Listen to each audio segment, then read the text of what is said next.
মধ্যপ্রাচ্য সংঘাত নিয়ে আলোচনার জন্য স্টুডিওতে আছেন সহকর্মী রাইহানুল রানা। সরাসরি যাচ্ছে তার কাছে। রানা, আপনাকে স্বাগত জানাচ্ছি।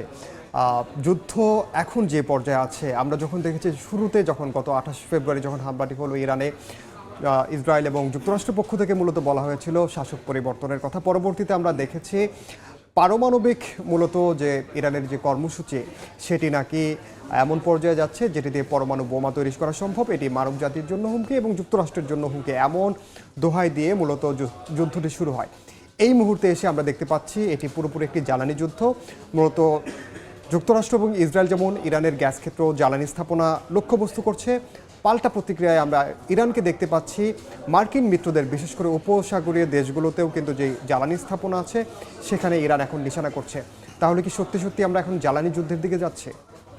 ইনান, আপনি জানেন একদিন পরেই পুরো মধ্যপ্রাচ্য জুড়ে মুসলমানরা কিন্তু ঈদ উদযাপন করবে। ঠিক তার আগে আজকে কিন্তু আপনি দেখছেন যে একের পর এক হামলা কিন্তু এখনও অব্যাহত রয়েছে। আপনি যেমনটা বলছিলেন যে আগে ছিল এক ধরনের শুরুটা শাসন ব্যবস্থাকে উৎখাত করার জন্য যে হামলা, সেইটা এখন পুরোপুরি রূপ নিয়েছে জ্বালানি ব্যবস্থাপনার উপরে হামলা। আজকে আপনি দেখেন গতকালকে ইরানের জ্বালানি স্থাপনার উপরে হামলা হয়েছে। ইরান তারপর পরই কিন্তু বলা যায় যে মধ্যপ্রাচ্যের অন্য যে দেশগুলো আছে তাদেরকে শুরুতে হুঁশিয়ারি করে দিয়েছিল যে আপনারা দ্রুত সেখান থেকে সরে যান, যে কোনো মুহূর্তে হামলা হবে। আজকে ভোরে প্রায় বেশ কয়েকটি দেশ, সৌদি আরব সহ আমিরাত বলেন, কাতার, কুয়েত, সবগুলো দেশে কিন্তু জ্বালানি স্থাপনার উপরে হামলা চালিয়েছে। যার কারণে আপনি যেমনটা বলছিলেন সেটাই হচ্ছে এখন যে পুরোপুরি জ্বালানি যুদ্ধের দিকে এগিয়ে যাচ্ছে পুরো মধ্যপ্রাচ্য অঞ্চল। এ নিয়ে আমরা আলোচনা করবো। আমাদের কাছে কিছু তথ্য আছে, আমরা যদি একটু সেগুলো দেখি তাহলে দেখা যাবে। আমাদের হেডলাইনটাও দেখেন, জ্বালানি যুদ্ধে মধ্যপ্রাচ্য, গ্যাস ক্ষেত্রে হামলার জেরে ইরানের প্রতিশোধ। আপনি একটু আগে বলছিলাম যে গতকাল ইরানের একটি, শুধুমাত্র ইরান না, বিশ্বের সবচেয়ে বড় প্রাকৃতিক গ্যাস ক্ষেত্র যেটি, সেই সাউথ পার্সে ইসরায়েল হামলা চালিয়েছিল। সেই হামলার প্রতিশোধ নিয়েছে আজকে ইরান। তারা কিন্তু বেশ কয়েকটি দেশে হামলা চালিয়েছে। এর আগে আমরা দেখেছি খার্ক দ্বীপেও কিন্তু হামলা চালানো হয়েছিল। মূলত যদিও ট্রাম্প দাবি করেছিলেন যে সামরিক স্থাপনায় আসলে হামলা করেছে, কিন্তু সেই আগুনের লেলিহান শিখা কিন্তু আমরা ইরানের অন্যান্য শহরেও দেখেছি।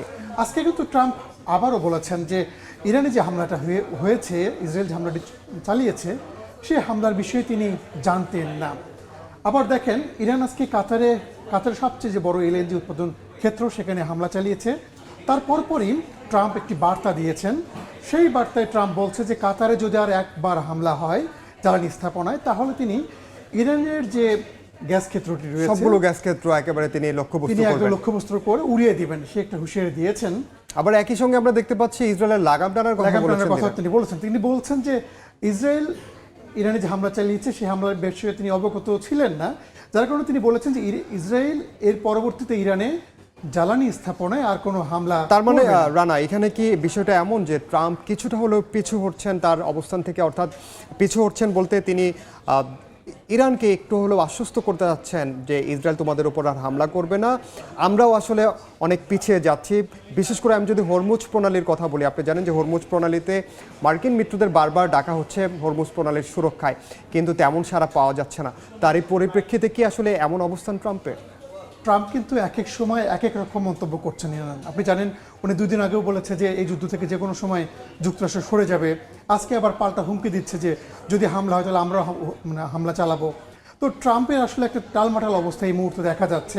এবং একই সঙ্গে হরমুজ প্রণালীর কথা যদি আমরা বলি, বললেন যে আজকের এই জ্বালানি স্থাপনে যখন হামলা হচ্ছে তখনই কিন্তু বিশ্ববাজারে জ্বালানির দাম ইরান অনেক বেড়ে গেছে। আপনি জানেন যে যদি বলি যে পুরো ইউরোপ অঞ্চলে আজকে আমরা একেবারে শুরুর দিনেই দেখেছি যে 50% কিন্তু জ্বালানি তেলের দাম বেড়েছিল ইউরোপে, এবং পুরো বিশ্ববাজারে বেড়েছিল 13%। এরপর সেটি আসলে যে অপরিশোধিত তেলের দামের কথা যদি বলি, যেটি সাধারণত থাকে $69-70 প্রতি ব্যারেল, সেটি আমরা দেখেছি $115 ছাড়িয়েছিল তার কয়েকদিন পরে। আজকে আবার সেটি $115, এবং গ্যাসের দামও কিন্তু 25% বেড়েছে পুরো ইউরোপ জুড়ে।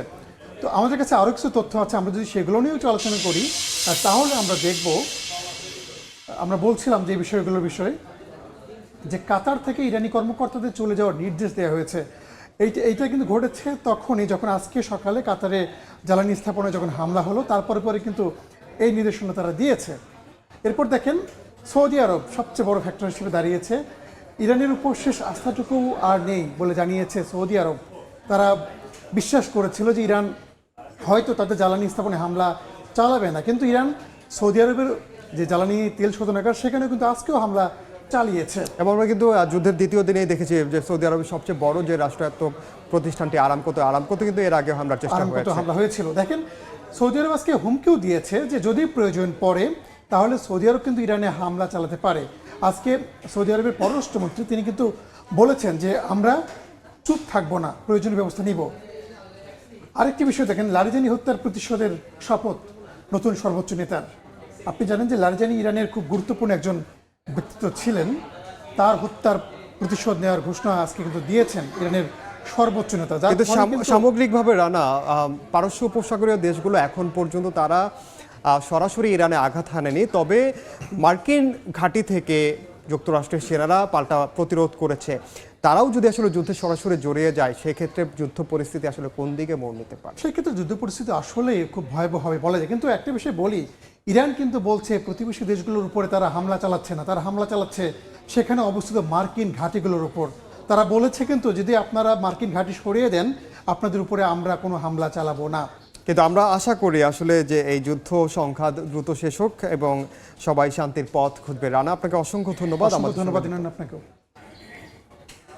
মধ্যপ্রাচ্য সংঘাত নিয়ে আলোচনায় স্টুডিওতে ছিলেন সহকর্মী রায়হানুর রানা।